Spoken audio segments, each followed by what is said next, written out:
আমাদেরও এই দেশের মানুষ ঝাড়ু পিটা করবে। আমি বলি Trinamool vote, ward member vote আগে দেন, তারপরে সংসদ নির্বাচন আস্তে আস্তে হবে। তবে এই 2 বছরের ভিতরে সংসদ নির্বাচন হতে হবে। বিএনপি কে বলছি, আপনার 20 লাখ কর্মী বাহিনী দিয়ে আমরা চলি না, আমরা 20 কোটি জনতাকে নিয়ে চলি। আপনাদের রাজনৈতিক কৌশল ভুল।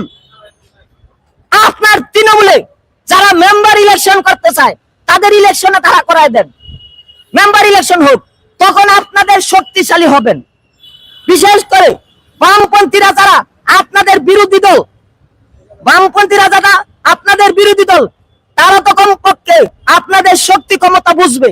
কিন্তু যদি তাই না করেন, আমরা জনগণ 20 কোটি, 20 লক্ষ নয়, 20 লক্ষ কর্মী দিয়া দেশ চলে না। গ্রামে গ্রামে জনগণ হাজার হাজার, এক গ্রামে 1000 লোক।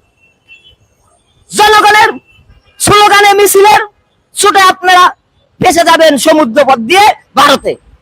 আমি বলি আমরা নির্বাচন চাই, তবে ওয়ার্ড মেম্বার ইলেকশন চাই, আর এই অবৈধ আইন বাতিল চাই, যাতে করে যে কোনো নাগরিক মাত্র 5000 টাকা মনোনয়ন জমা দিয়ে যে কোনো নাগরিক শিক্ষিত হোক অশিক্ষিত হোক সংসদ ইলেকশনে দাঁড়াতে পারে।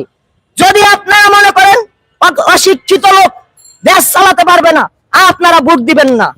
ভোটের আগে কোনো ভোট নাই, ভোটের আগে কেন আবার গণস্বাক্ষর নিতে হইব? গত নির্বাচনে ভোটের আগে যারা গণস্বাক্ষর নিছে, যারা দিছে, তাদের উপর মামলা হামলা হয়েছে। এই মামলা হামলা এই কারণে এখন কেউ গণস্বাক্ষর দিতে চায় না। এই 1% গণস্বাক্ষর বাতিল ছাড়া নির্বাচন কমিশনার যেই হন, আমরা আপনাকে নামিয়ে দেব। যত বড় কঠিন মসনদ, যদি লোহার তামা বুলেট প্রুফ আপনার মসনদ হয়, থাকতে পারবেন না। নির্বাচনে 1990 সালে যেরকম আইন ছিল, 1% গণস্বাক্ষর আইন ছিল না, সেই সিস্টেমে আপনি ইলেকশন দেন। তবে আপনার গণতন্ত্র বিকশিত হবে, আপনার সুনাম হবে। আপনার আশেপাশে যেই সব কমিশনাররা আছে, তারা যদি আপনার বিরুদ্ধে অবস্থান করে, এই আইনের বিরুদ্ধে অবস্থান করে, তাদেরও টাইনা হেসা নামামু। গত নির্বাচনে সাবেক আইজি সাহেবরা নির্বাচনে অংশগ্রহণ করতে পারে নাই স্বতন্ত্রভাবে। আপনি ছোট ভাববেন না, আইজি সাহেবদের ছোট ভাবেন। যারা আইজি সাহেব অফিসারে গিয়ে 10 বছর রাজনীতিতে ছিল, তারাও কিন্তু ইলেকশন করতে পারে নাই এই 1% গণস্বাক্ষরের কারণে। আপনার সেনাবাহিনীর ভয়, পুলিশের আইজির ভয় আমাদের দেখাবেন না। এইখানে এমপি প্রার্থী বড় বড় আইজি সেনা প্রধানরা, এই দেশের সচিবরা, এই দেশের গভর্নররা ভয় দেখাবেন না। ওই ভয় এই জনগণের মঞ্চ ভয় পায় না, জনগণ ভয় পায় না। আর রাষ্ট্রপতি খায়রুল, পদপ্রার্থী খায়রুল জনগণের সত্যিকার নেতা, তাকে ভয় দেখিয়ে কোন আইজি কে সেনাপ্রধানও টিকতে পারে নাই।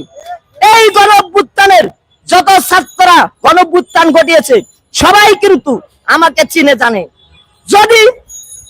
আপনারা যদি এই 1% গণস্বাক্ষর কথা আইন বাতিল না করেন, তাহলে কিন্তু গণঅভ্যুত্থানের ছাত্ররা গিয়ে আপনাদের অফিস ভাঙবে, তখন কিন্তু কিছু করার থাকবে না।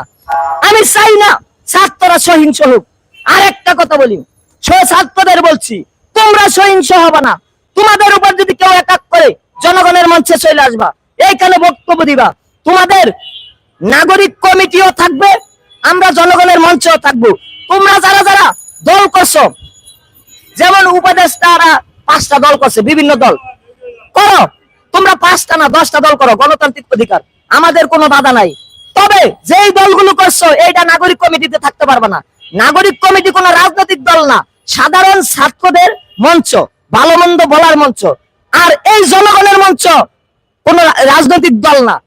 তাই বলি, তোমরা যারা রাজনৈতিক দল করেছো, সার্জিস আলমরা অথবা করবা, তোমরা দল করো, কিন্তু নাগরিক কমিটি আলাদা রাখবা।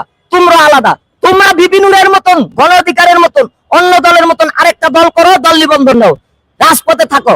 আরেকটা বলি, প্রথমেই ডক্টর ইউনূসের পদত্যাগ চাইবা না, আগে তোমাদের দল নিবন্ধন ঠিক করো, দল নিবন্ধন নাও, তারপরে ইউনূসের পদত্যাগ। তার আগে যদি পদত্যাগ চাও, তাহলে 1 স্বৈরাচার গেছে, 12 স্বৈরাচার আইয়া ক্ষমতায় যাবে, তোমাদের খবর আছে। তাই বলি, আমাদের জনগণের মঞ্চে আইসা তোমাদের মনের আবেগ প্রকাশ করবা। তোমাদের উপর যারা অ্যাটাক করবে,